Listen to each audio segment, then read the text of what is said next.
Hello and welcome to the morning sports briefing here on New Zealand Sports Radio. And in the news today, we'll bring up to speed with obviously the cricket for international action between Sri Lanka and England, and also West Indies and Bangladesh. The Prada Cup continues with the final round or following rounds of the round robins this week, and we've got scores in the A-League. News about the Constellation Cup in the netball. The Pelicans were back in action in the NBA with Steve Adams.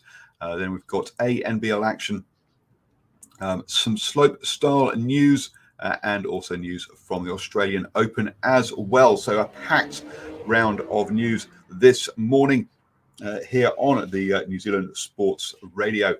Hi, I'm Paul. I'll be your host. And this is your best way to start the day up to speed with all of the important sports news.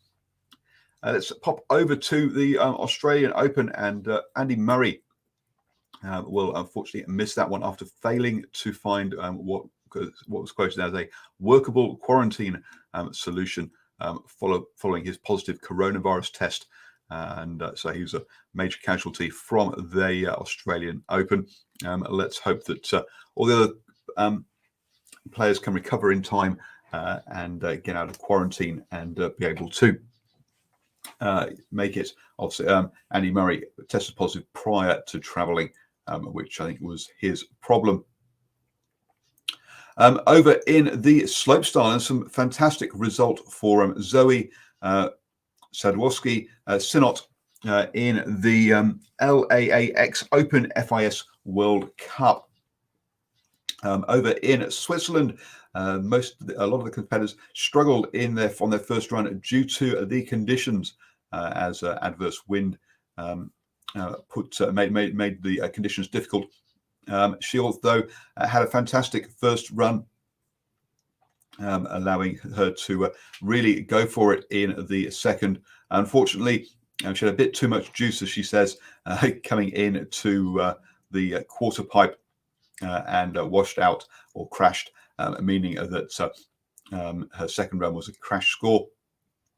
Unfortunately for her, Jamie Anderson put down a very good second run to win the event by just 2 points from Zoe. So silver medal there for Zoe in that one. So a fantastic result for her. Tess Cody of Australia came in third. Sadowski Synot has said that, look, with all the uncertainty around the number of events and what events would happen, it meant that the snowboarders are really going for it in the events that are available. Being here in New Zealand for the New Zealand winter, she said that they'd had some fantastic training facilities, and gave a shout out to the team at Cardona ski slopes, who gave them all of the setups that they wanted. Next up, it's the Winter X Games in Aspen on the 29th to the 31st of January, and hopefully she goes well there as well. Moving on to the NBA, we saw action, as I say, from the Pelicans in that one. They were up against the Jazz yesterday. The Jazz won at 129 to 118. Pelicans took a good lead into the first quarter, but were dragged back over the next three for a convincing 11-point win in the end. 36 points for Donovan Mitchell led the way. Rudy Gobert came in with a double-double on 11 rebounds and 12 points as well. For the Pelicans, Zion Williamson got 27 points, and Brandon Ingram got 23. Steve Adams got 16 rebounds and 8 points, but it wasn't enough to overcome the Jazz. Also, two sides at the top of the table went head-to-head, with the Bucks losing it to the Lakers 113 to 106 in that one, with LeBron James scoring 34 points to lead the Lakers to that win. That means now that the Bucks are 9-6 for the season, sat third in the Eastern Conference behind the 76ers and the Celtics.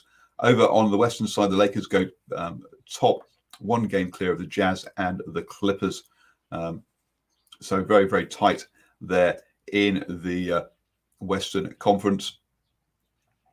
The today sees a whole host of games, with 11 games today, and including the Clippers taking on the Thunder as they push towards the top there. The 76ers versus the Celtics, also top of the table clash in the other conference. So some big games lined up for today. The Pelicans will be back in action tomorrow. So it's on Sunday, the 24th of January at 2 p.m. versus the Timberwolves. Over in the ANBL in Australia, and the Breakers finally got their season underway.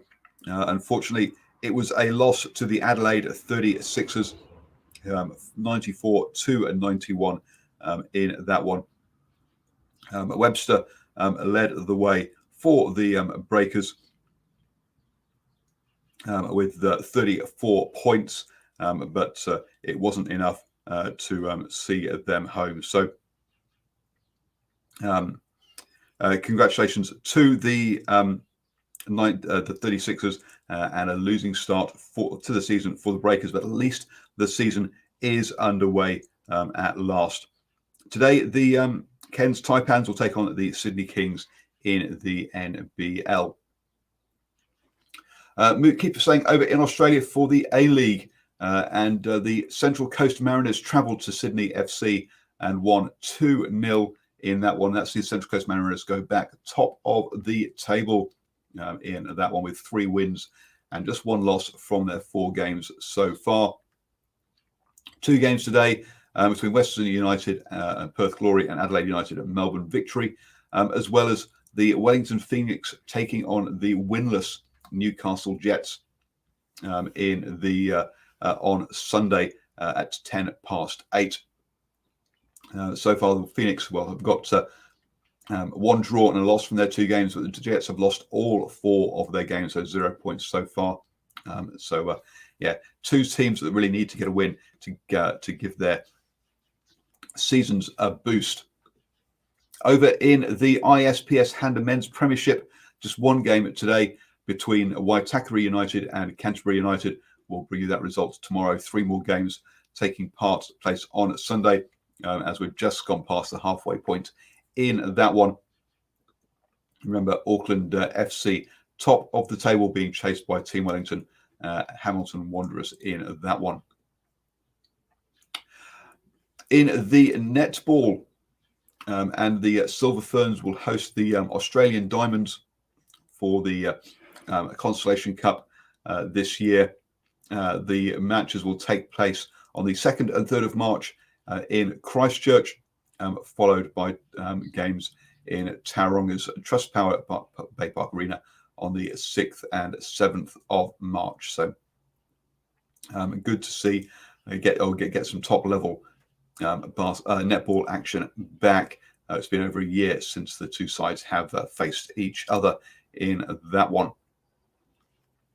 Over in the Prada Cup, and the Team Ineos UK beat American Magic, as American Magic did not start the race yesterday.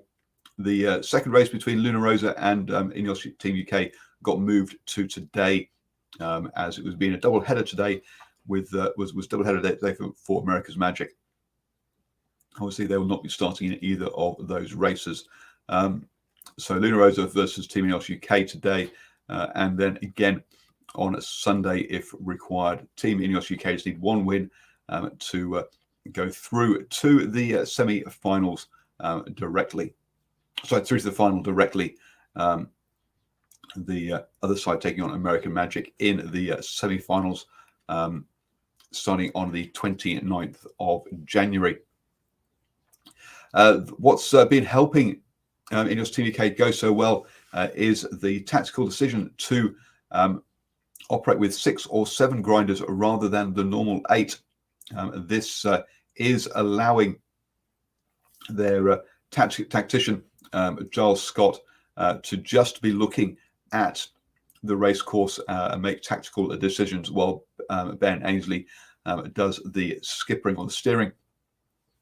The other boats, it's a dual role between grinding and looking out and making tasks. So clearly, having someone who is making those decisions is working for the decisions solely is working for Team Ineos UK so far on in that one. Moving on then finally to the cricket, and no cricket or no Super Smash action yesterday, as the All Blacks took on the Black Caps in an exhibition game in that one.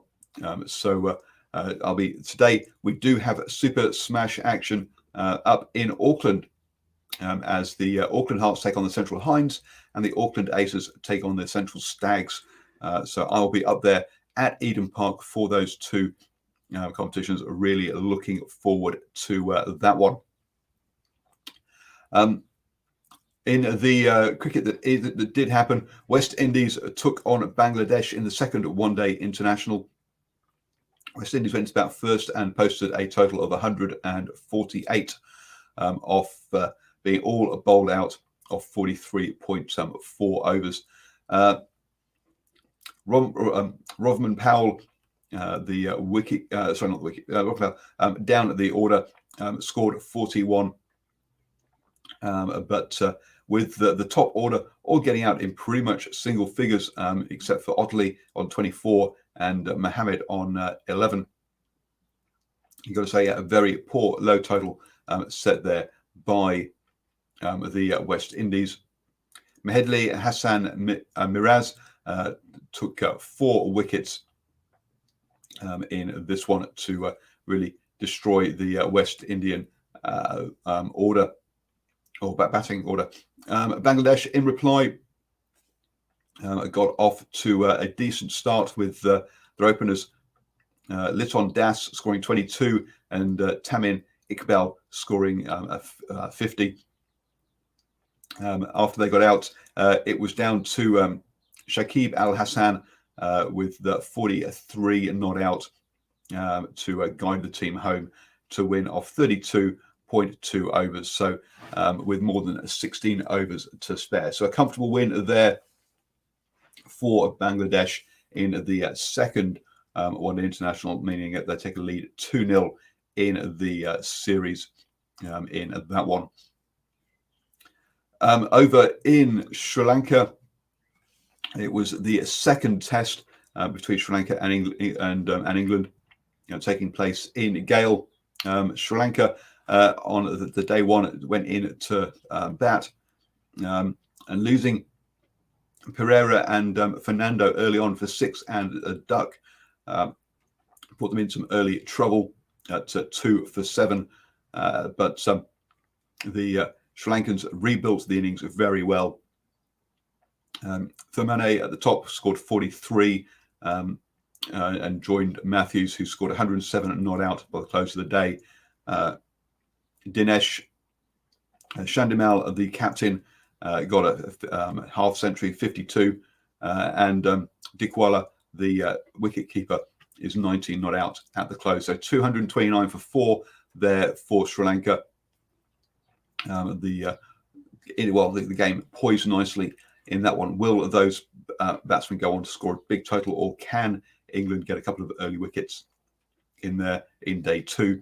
Anderson led the bowling with 3 wickets from his 19 overs. But the other bowlers not really making the inroads there. Don't forget, we'll be bringing you up to how the Test match progresses over the next few days, as I'll be here at 7 a.m. every single morning with the morning sports briefing. So don't forget to join us here on Facebook, YouTube, and Twitter. Over in the rugby, and the men's and women's, or the All Black Sevens and the Blackburn Sevens sides have been announced, or the larger squads, including Eric Rush's son, who Brady Rush has been included.